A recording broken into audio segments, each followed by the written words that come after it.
Редко музей Эрзи бывает пропитан духом футбола. Сегодня вечер особенный. Тысячам горожан и гостям Саранска предстоит увидеть работы фотографа Кайо Вилелы, из-за теплых чувств которого к нашему городу и состоялась эта выставка.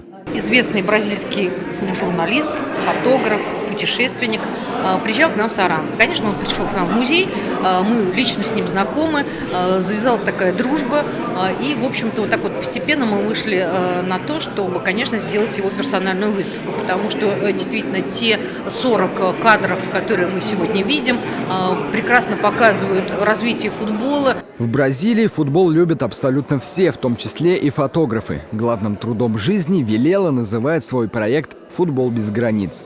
Путешествуя по миру, он делает снимки обычных мальчишек и девчонок, гоняющих мяч. В горах, Антарктике, пустыне, показывая тем самым неподдельную страсть к этому виду спорта. На стенах музея футболки игроков разных стран, клубов и эти самые футбольные снимки. Маленькие футболисты всех городов-организаторов нашей страны как продолжение большого проекта. Можно побывать одновременно в 11 городах хозяевах чемпионата мира, не выезжая за пределы родного края.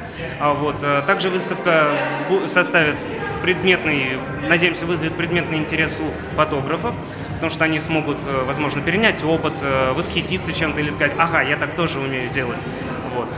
Я уверен, что выставка вызовет интерес и у молодого поколения, и у зрелых мастеров. Выставка вызывает интерес и у любителей футбола, его истории, и у обычных людей. Глядя на полных энтузиазма людей, без устали гоняющих футбольный снаряд где-то во дворе, невольно переносишься в детство. Я жил на кордоне, мы выкорчевывали лесную поляну, чтобы сделать себе футбольную площадку. Мы работали сначала дома по хозяйству, а вечером играли в футбол. Так и здесь, вот на этих вот фотографиях я вижу и себя в детстве, я вижу и сегодняшних мальчишек, которые хотят играть в эту популярную игру. Выставка будет работать и в дни проведения матчей чемпионата. Организаторы уверены, музей Эрзи станет местом притяжения для туристов и придаст нашим болельщикам нужное настроение по пути на стадион. Константин Курбатов, Александр Зюзяев. Наши новости.